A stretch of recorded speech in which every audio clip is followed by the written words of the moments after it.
And we're recording now. Hello, I'm John from Broadsheet, and this is the 9th in a series of programs on the Mother and Baby Home Commission report of investigation. We're joined again by adoptee and activist Eunan Duffy and Tuam campaigner Breeda Murphy. And we're very honoured to be joined by Social Democrat TD and the party spokeswoman on children, Jennifer Whitmore, who's also a TD for Wicklow. Good evening, Jennifer. Good evening, and thank you very much for having me along today. And hello, Eunan and Breeda. Hello. Hello, John. Hi, everybody. Jennifer, can I go straight to you because you have to go in a bit, and the Social Democrats have a motion to extend the commission for another year. It's going to be dissolved on February the 28th. It's scheduled to be dissolved. Can you explain the motion and even the wording of the motion, Jennifer? Yeah, so look at the motion. It's a very, very simple one. Really, all we want to do is to, as you said, the Mother and Baby Home Commission is set to dissolve on the 20th of February. We're seeking to extend that by 1 year because, there are calls from survivors that they can have a bit extra time in order to look into things like why their data, has their data been deleted? The testimonies that they gave to the confidential committee, have they been actually deleted? And if they have been deleted, what's the legal basis for that deletion? I know there are many survivors are concerned that they don't have access to that information. They thought their testimony was going to be transcribed and that they would be able to get it after the fact. And they say that, they didn't give consent to the deletion of that data. And so they have actually gone to the Data Protection Commission in relation to that, because the thing about this data is that it's actually, its processing is governed under GDPR legislation, and also the Commission Act itself says that all data that was collected over the course of the Commission was to transfer to the Minister. So there are obviously legal concerns about that data if it has actually been deleted. The problem is that when the survivors, obviously it's only come to light that the data was deleted, and the survivors won't have time to get answers to that and for the DPC to actually conduct any investigations, because the commission is about to close up at the end of February. And what likelihood is this bill of succeeding? Look, there are a lot of government TDs that are quite concerned about this as well, and I know there were some that have asked for a free vote on it. We've just found out this evening that the government won't allow a free vote on it. But I think the thing about it is that this is a very, very simple motion, and it is absolutely within the remit of the government to do it. They extended the term of the commission only last October, and they did it at that point for administrative purposes because it suited the government and it suited the commission. So really what we're saying is, please just this time do it for the benefit of the survivors. So it's a very simple motion. I really hope that government TDs will look very, very carefully and closely at what way they're voting on this. The vote will be actually on Thursday night. It's really the right thing to do, and all along the government has said that their response to the commission report will be survivor-led. And I think if they don't extend the commission, I think that really would question that sort of commentary by the government. Your bill forced the 3 members of the commission to remain then for another 12 months. Look, I think that extending the commission extends it as an entity, which means that it can be investigated. There are reports that if that does happen, that the membership of the commission could potentially resign because they really, they don't believe reportedly that they, should be asked any questions in relation to this. The Children's Committee invited them into the committee to discuss it with us, and they declined those invitations. I think it would be a real shame if that happened. And in that case, Jennifer, would it be a case of just replacing them? Yeah, I think so. Really what we want is to have the entity in place so that the DPC can look and see whether, what consent was given, what processes were followed, that kind of. Sure. So the personalities then, it's immaterial then, it's simply the principle at stake here. Well, I think what you would really want is that they were there to answer. because they're the ones who, I mean, what we've seen over the last few days is, initially, like in the report itself, it says that those 550 testimonies were deleted. And then when survivors started raising that as an issue and the Social Democrats start raising it as an issue, then the commission said, well, actually, maybe we might be able to find them, and we think we might have found some of them. Yes. So there's an awful lot of questions to be answered. And I think it would be, very worthwhile if the commission stayed in situ and answered those questions. Jennifer, why do you think the commission appeared to be so reluctant to be answerable for their report? I mean, particularly the chairperson, Eunan Murphy, Justice Murphy. Yeah, I don't know. I mean, I think that the commissions themselves, and I raised this with the Taoiseach, and he made the point that it's a flaw in how the commissions are set up. So they're set up, and once they hand over their final report, they're dissolved, and that means that there isn't anyone left to answer the questions. I think there's a bit of not confusion, but we're repeatedly told this is an independent commission. But just because it's an independent commission, it doesn't mean that it doesn't have to be answerable to how it operated. It just means you can't influence what they're doing as they're processing, conducting their investigations or their report. But I think it's still important that they are answerable as to how, simple things like how did they manage their data? What were the consents? What were the processing? How they applied? There's obviously some concerns about how testimonies were reflected in the final report, and the issue with that is that document will become historical fact, and if there are queries about the testimonies and whether they were accurately reflected, I think that needs to be addressed as well. So look, I think I'm not sure. I would imagine oftentimes commissions aren't used to being asked questions, perhaps as well, and the expectation is that they wouldn't be asked questions. But I think it's a very different country now, and I think people do expect a level of accountability. Yeah. Sorry, Breeda, did you want to come in before we lose Jennifer? Yeah, I think it's so important. I agree with much of what she says, and survivors have largely, on reading the report, they don't see themselves within that report except within the confidential committee. And the confidential committee will contain extracts, but it's paraphrased. And all of us know, who have done such things as thesis, know that when you're dealing with a vulnerable group particularly, if it means that you show them, in a storybook manner, the consent and what you acquire, and you have an advocate present, you make sure at all times that they are informed and that they have protection. So what appears to have happened, and our survivors have told us, they found the correspondence they had since 2016 when they gave the commission their statement. They wrote afterwards for a copy of that transcript. They got correspondence back to say, no, you're not entitled to it. It is described as evidence, regardless of how the government now want to frame it.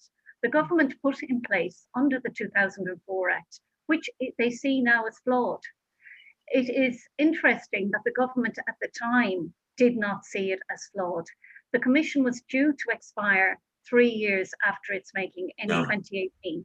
It went on 3 years, another 6 months, another year, in order to get the answers as to how come, for instance, they say with regard to vaccine trials, there was no evidence of hurt or harm caused.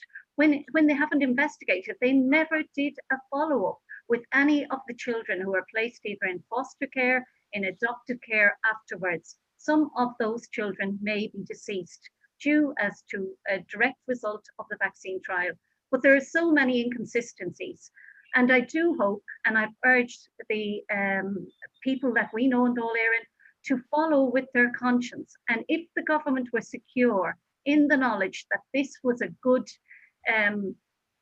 avenue to go, as regards, they wouldn't be holding their people under the whip like they did for the seal of the 30-year rule. So they would allow them to vote with conscience, but they know that particularly many of the female TDs with whom we've been in touch would vote against the government on that.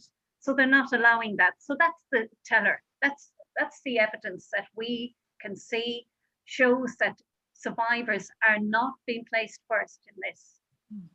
Eunan, did you want to ask Jennifer? Do you want to ask anything before Jennifer goes? Well, basically, there's a number of issues. I don't think any commission of inquiry or stock investigation should be set up under existing legislation. You know, we've already seen how people have many issues with the Commission of Investigation Act of 2004 ever since. A lot of this goes back to, you know what I mean, what we're talking about here is the abuse of power, and the government basically doesn't want to make itself accountable, or the commission doesn't either.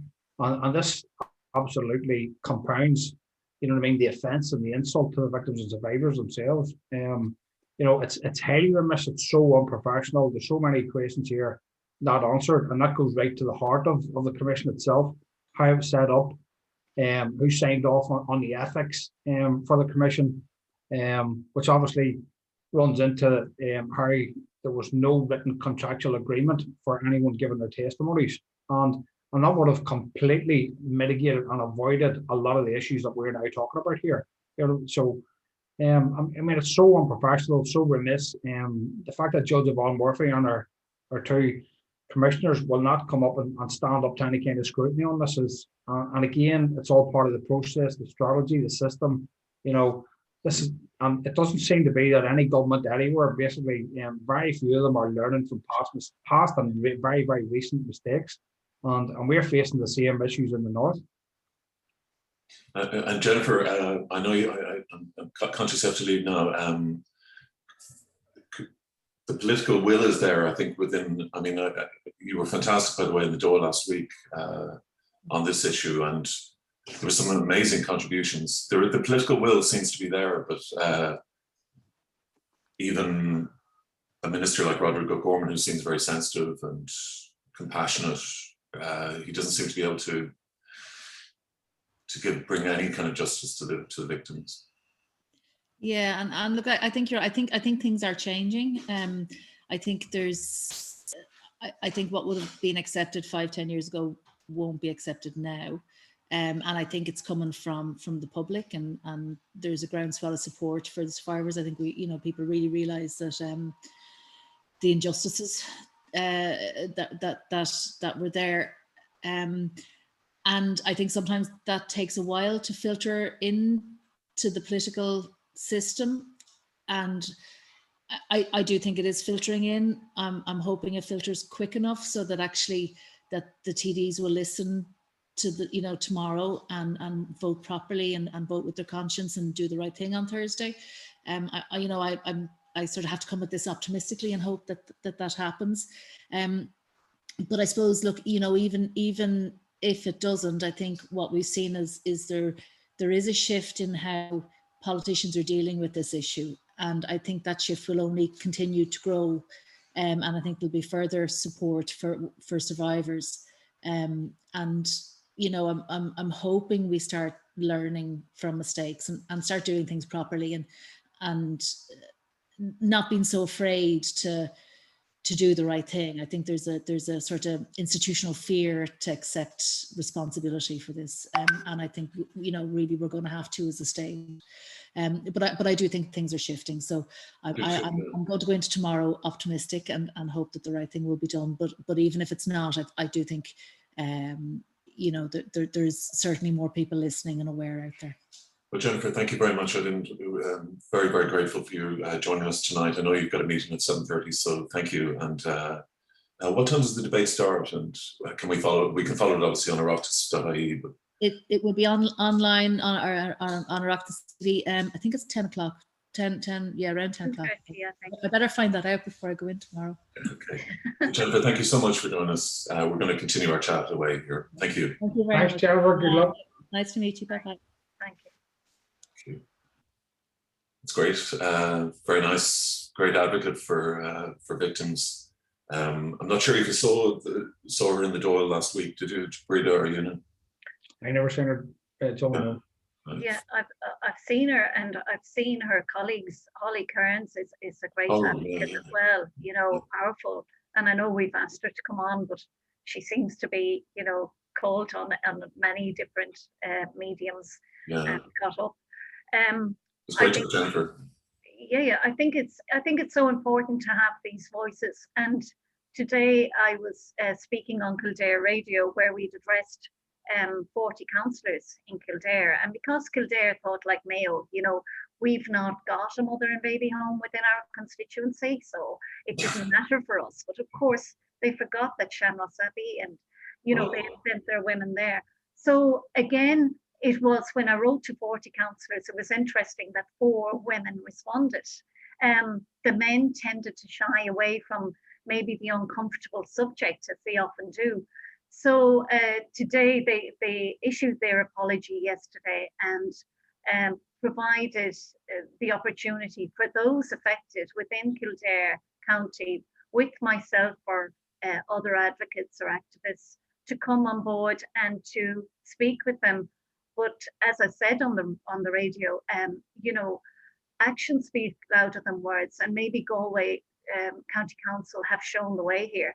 They have provided grant aid and various supports, including the full disclosure of records within their archive.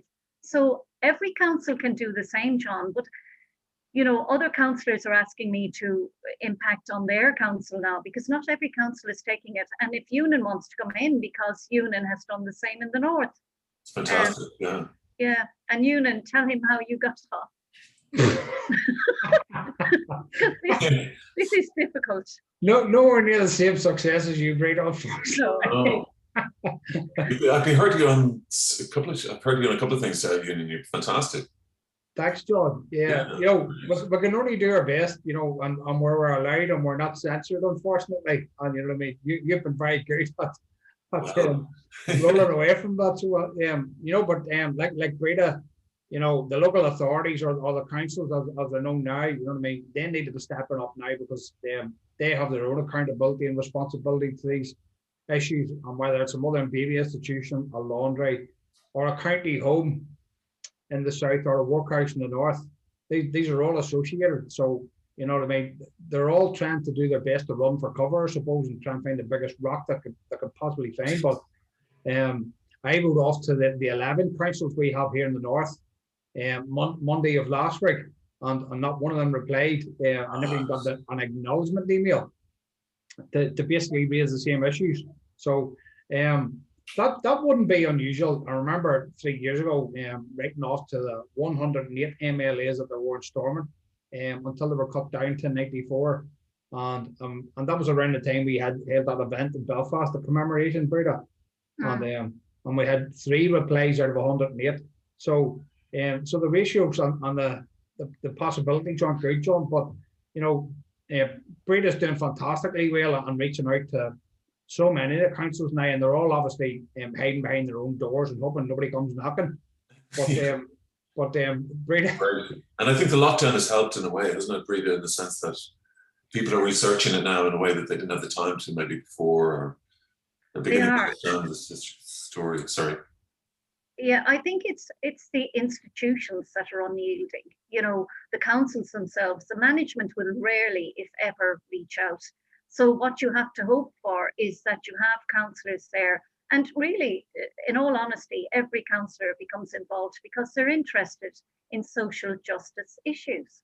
And those issues of mother and baby home and institutionalisation and trafficking. There is so much trafficking, we'll say, from County Monaghan to the north of Ireland. So there's very little records possibly in the south for County Monaghan. But they are held. Eunan will be able to tell you about Newry Mother and Baby Home, and maybe connections, even further into the north, where the women went to give birth. Of course, the state, the south, paid for those incarceration or capitation or whatever. And on payment, the sisters hold the records. And the state here are not giving us the records. It's very difficult to get the records as well from councils if they haven't opened up. So my hope is that councils like Monaghan, Louth, Donegal, will open up their archives, because, as I always say, that's what tells the real hidden story as to who made the decisions, and maybe the correspondence between a mother's family and the council, or the council and the nuns who are looking for more money or looking for the children to stay for a longer period, you know, or the bishop putting more pressure on. Those are like gold dust because those tell us the real narrative that is often lost. And what councils have you coming up then, Breeda? What councils could we approach, or could our viewers or whatever contact? I think, to be honest, John, I would say contact all of the councils, but more particularly if you are a person who has been in a mother and baby home or indeed any institution, because traffic happens between all. Wow. You have certain rights and entitlements that you may not think you have. And they are in relation to housing and social supports. And in the event that the council cannot help you, they can signpost you elsewhere. Now, I did say to the Cathaoirleach today of Kildare County Council on the radio that the bureaucracy involved when you are looking for a grant, the reason that people fall through the cracks many times and that people are homeless is because the amount of paperwork required is impossible for many to master. So really they should have a dedicated person within each council willing to support and reach out so that on first contact, when somebody comes and says, I was in an institution, then you roll out the options as to what is they're entitled to. And even if they're not entitled to something like at the moment, the enhanced medical card, which will come down the line, then you look to lobby government because that's on its way. And you look to what they are going to do about redress. Many councils have taken the easy option and said, we agree with what government have done in relation to their apology and we sign up to that apology. That's lazy. They've also said they will adopt the recommendations. I believe that's lazy as well because the recommendations are not at all, if they do not fulfill the requirements, and myself and Eunan have looked at them. So, you know, there's a long way to go on this. Okay. Eunan, you have a longer way to go in Northern Ireland.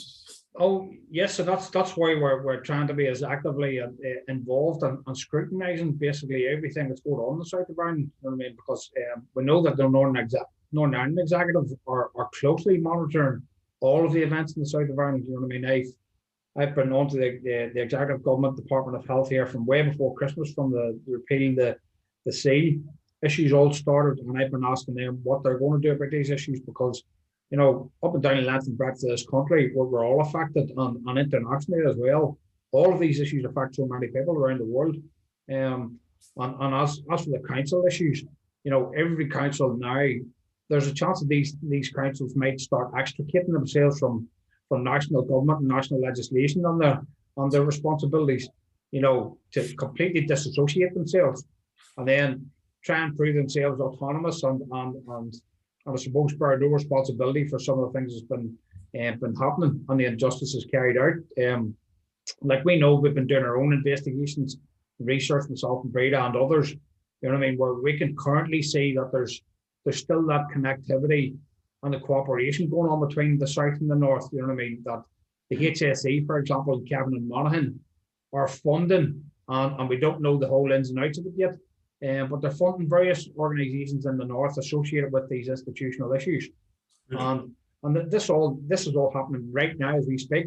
So there's a legacy of this still going on, and Tussla would be the same. Tussla are still involved in organisations in the north, and these are issues that would need robust investigation to see exactly what's going on. Because, for example, if adopted people approach Tussla and they want information and they were born in the north, then they're telling a lot of these people, you need to go to the north and find out about your origins. When they get to the north, the various agencies in the north will say, but you're now a Republic of Ireland citizen, so you need to go to an agency in the south.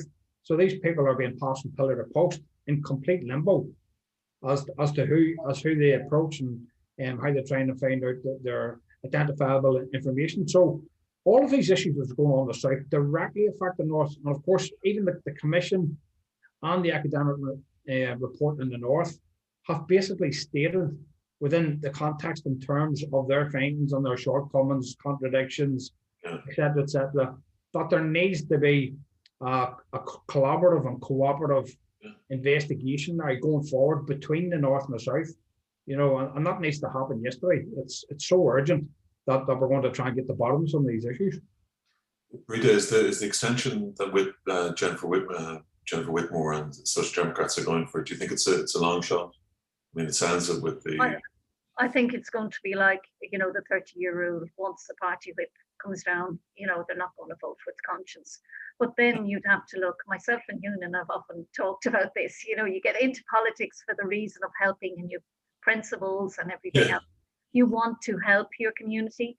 And if you feel strongly enough and, you know, you would go against and just see what happens. You're still there as an independent. You're still, and the likelihood is on an issue such as this, which has great connections in each community, that you will be reappointed. The other thing to say while we're on is that the legislation, the burials legislation, is due to come before the Oireachtas, the same one that Deputy Whitmore sits on Friday. And I've been urging councils that, for instance, in Kildare, 7.5% of the women housed within Shanross Abbey came from Kildare. Therefore, 7.5% of the 1,090 missing children could well be from Kildare, which would mean that 80 children that are missing are from there. If only one child was missing from Kildare, there is a responsibility on them either way, even without that, because this legislation will run for years for any mass burial site found. They have a legal department, but they also have a moral duty to do right by their own constituents. So they must impart and present to the Oireachtas on this. But again, you know, you're talking to, oh my God, structures that probably don't really want to engage. Of course, but you've got something like, say, the Green Party with the minister there, Roderick O'Gorman. Now they're not responsible for the mother and baby homes, unlike Fianna Fáil and Fine Gael, but now they will be. Now it'll be part of their legacy if they push this through. It will, and they will be defined by this, John. I'm afraid to say, you know, in years to come, it will be the defining factor when you look back to what Eamon Ryan. It won't be just the minister. I think, you know, it is such a complex issue, but it's an issue that affects so many people. And when I said recently, it actually affects 1 in 4 within our community, I really feel. And then you have to, you know, multiply that again, because you're talking about families. And imagine saying to a man of 88, you know, you're not entitled to your birth cert or to your details, or we cannot find it.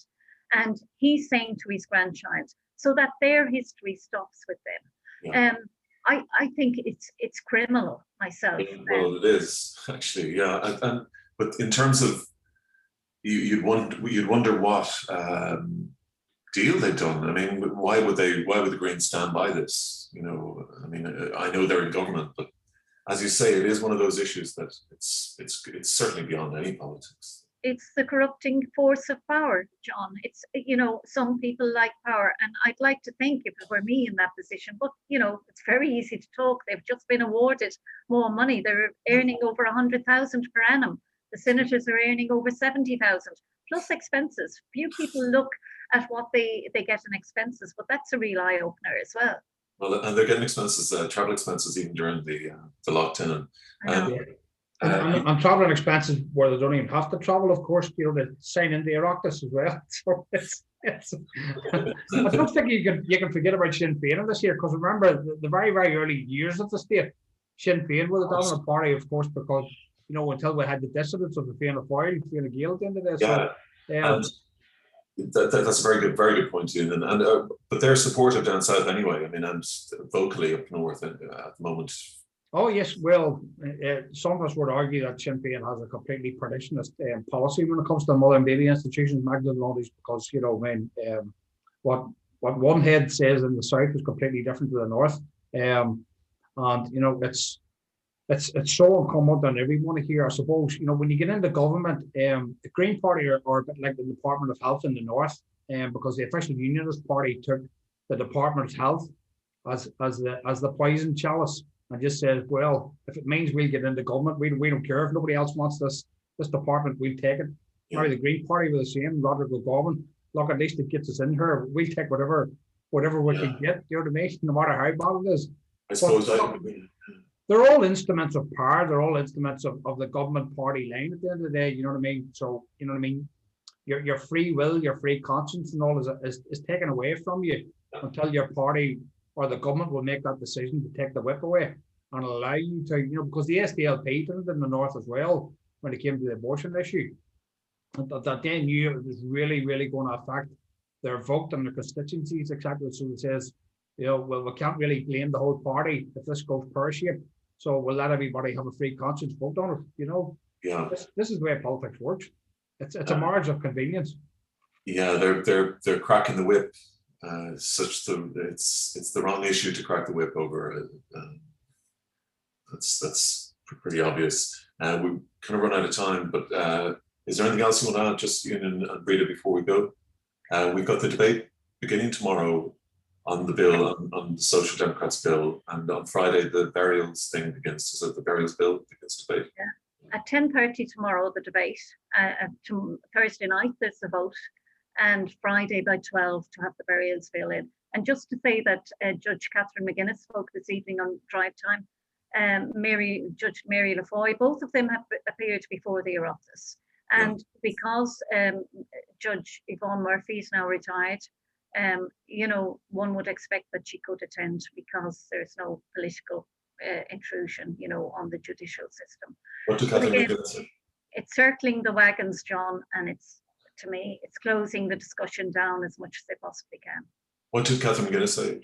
Did she sympathise with Yvonne Murphy, or? I didn't actually hear it. One of my friends sent me a note, but that appeared to be the way. But at the same time, she said she did appear, you know. Yeah. I think she said something along the lines of, I don't think you should be badgering anybody who gets involved in a commission, because you're going to put off people that get involved in a commission in the future. Which, that's just, you know what I mean? And for me personally, I don't think that judiciary, either past or present, should be involved in any kind of a state investigation, because for me, it's a conflict of interest when you consider that the courts, the probation services, and in fact, some of the religious orders and the members of those religious orders were actually probation workers as well. So it's, you know, for me, there's a massive conflict of interest. In the North, we're hoping to appoint an international adjudicator with a human rights background, rather than looking at judges or ex-judges. Yeah, so the record's not good. Well, you'll show us up anyway. That's well, don't know about that, John. So hopefully we'll watch the debate anyway, and hopefully next Tuesday we can have a sit down and chat about what's happened and what proceeds. Okay, thank you so much, Breeda Murphy and Eunan Duffy. Thanks a lot. And thank Jennifer. Thanks, Breeda. Bye. Thank you.